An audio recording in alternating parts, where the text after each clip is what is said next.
If a shadow moved in your room, but your lights were off, what would you do?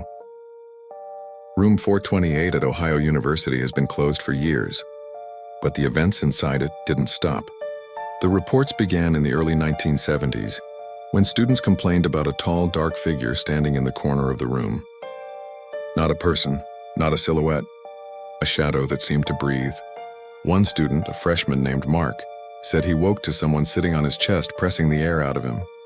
When he opened his eyes, the shadow rose up and melted into the wall.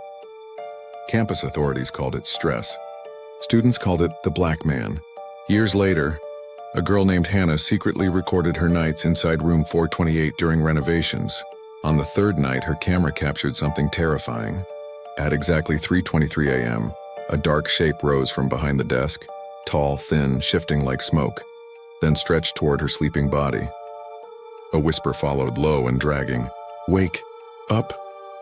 Hannah left the room the next morning and refused to return.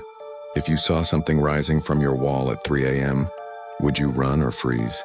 What do you think these shadows really are? Comment below. In 2014, maintenance workers entered the room after complaints from nearby residents. One of them reported seeing a figure standing by the window. When he turned on his flashlight, the figure didn't vanish. It moved toward him. He dropped his tools and ran. The university sealed the room again, but the activity continued in the rooms beside it. Students reported cold hands touching their feet at night, notebooks flying off desks, and motion sensors going off when no one was inside. The scariest report came from a security guard doing his night rounds in 2020.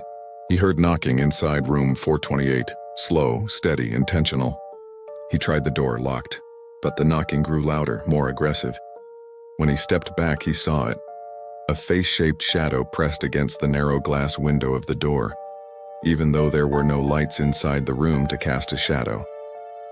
He said its eyes were the darkest black he had ever seen. That guard quit the following morning. Room 428 remains sealed, but students still claim the shadow stands in the hallway sometimes, as if waiting for someone to open that door again.